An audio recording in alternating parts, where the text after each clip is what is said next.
नहमदुहु व नुसल्ली व नुसल्लिमु अला रसूलिहिल करीम अम्मा बाद फ़अऊज़ु बिल्लाहि मिनश शैतानिर रजीम बिस्मिल्लाहिर रहमानिर रहीम। कभी कभार हमारे यहाँ मीडिया पे एक डिस्कशन शुरू हो जाती है कि पाकिस्तान में आर्मी का बजट 70% है, 80% है, कभी कुछ कहा जाता है, कभी कुछ कहा जाता है। मैं इसके ऊपर किसी किस्म की कोई जस्टिफिकेशन दिए बगैर जो बात करना चाहता हूँ वो ये है कि परसेंटेज को हम इस्तेमाल कैसे करते हैं। अब परसेंटेज का ज़रा इस्तेमाल आप सुनिए। परसेंटेज ये किस चीज़ की होती है? ये एक्चुअली जीडीपी का परसेंट होता है कि जो ओवरऑल हमारे मुल्क की जीडीपी है उसके परसेंटेज इतना आर्मी का बजट जाता है। अब हमारी जीडीपी फ़र्ज़ कीजिए 1 लाख रुपए, अगर 1 लाख रुपए तो उसका 1% कितना होगा? 1000 रुपया। अगर जीडीपी 2 लाख रुपए हो जाएगी तो उसका 1% कितना होगा? 2000 रुपये। अब ये ज़रा पॉइंट आपने जहन में रखना है। अब अगली बात समझिए, मेरे पास आर्मी का बजट अब से 5 साल पहले, मैं just for the sake of example ये बात कर रहा हूँ कि मेरे पास 5 साल पहले आर्मी का बजट 1000 रुपया था। अब 1000 रुपया मेरी जीडीपी का 1% था। मेरी जीडीपी 1 लाख रुपया थी। अब अगले साल मेरी जीडीपी जो थी वो कम होके 1 लाख रुपए से 90,000 हो गई। अब वो जब 90,000 होगी तो मेरा 1% कितना रह गया? 900 रुपया। 1000 की बजाय 900 रुपया रह गया। अगले साल मेरी जीडीपी कम होके मजीद उससे नीचे चली गई और वो 80,000 हो गई। अब मेरे पास वो जो 1% था वो कितना रह गया? वो मेरे पास 800 रुपया रह गया।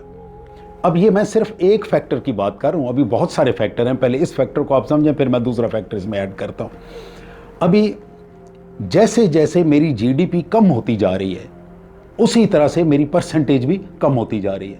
अब आर्मी का बजट मेरा 5 साल पहले 1000 रुपया था, अगले साल परसेंटेज में वो 1% ही है, लेकिन मेरी जीडीपी की वजह से, कम होने की वजह से वो 900 रुपया हो गया।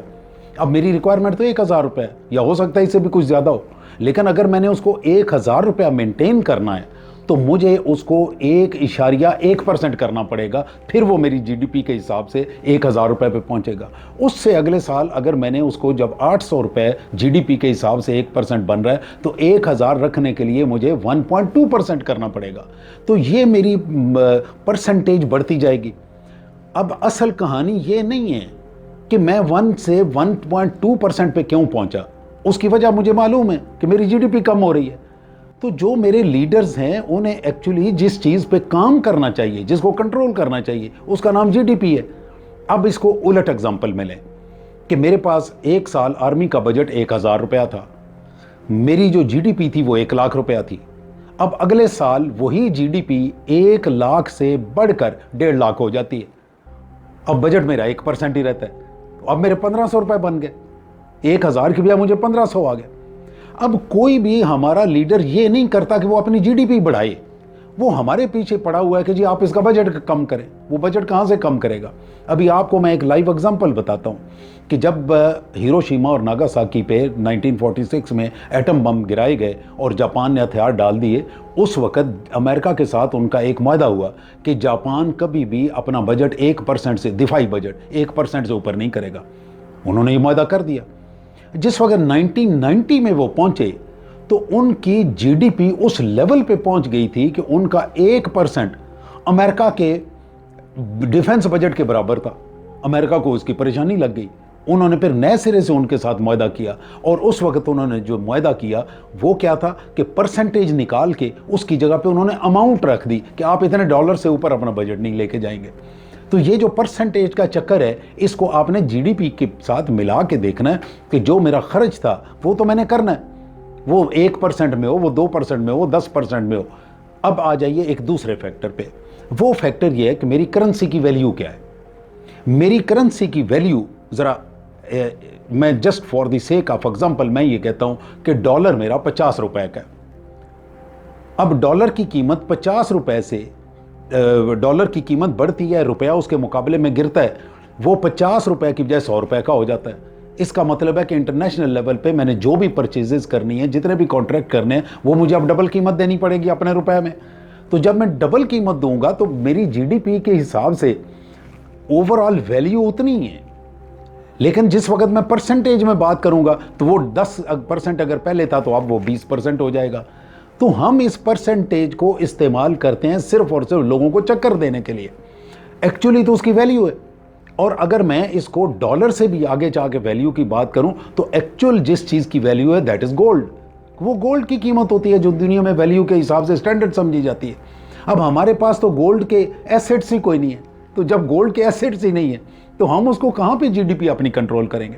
तो मेरी गुजारिश है कि आप इसको समझने की कोशिश करें कि हमें जिस चीज़ को कंट्रोल करना है that is not percentage of any type of budget, कि वो एजुकेशन का बजट है या डिफेंस का या किसी भी चीज़ का बजट है, उसको सोचने की ज़रूरत नहीं, जीडीपी कंट्रोल करने की ज़रूरत है। अगर आपकी जीडीपी इंक्रीज़ होती जाएगी तो इनकी परसेंटेज ऑटोमेटिकली नीचे आती जाएंगे।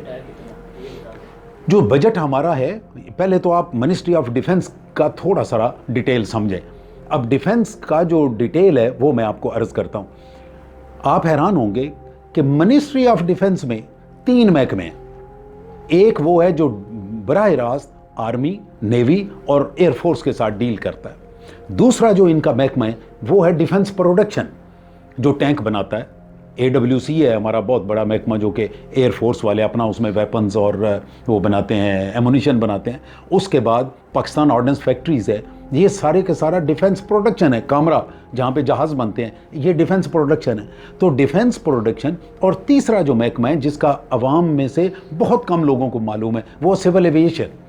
अभी सिविल एविएशन जो है that is part of ministry of defence, उसकी अलग मिनिस्ट्री नहीं है, वो मिनिस्ट्री ऑफ डिफेंस के अंडर आता है।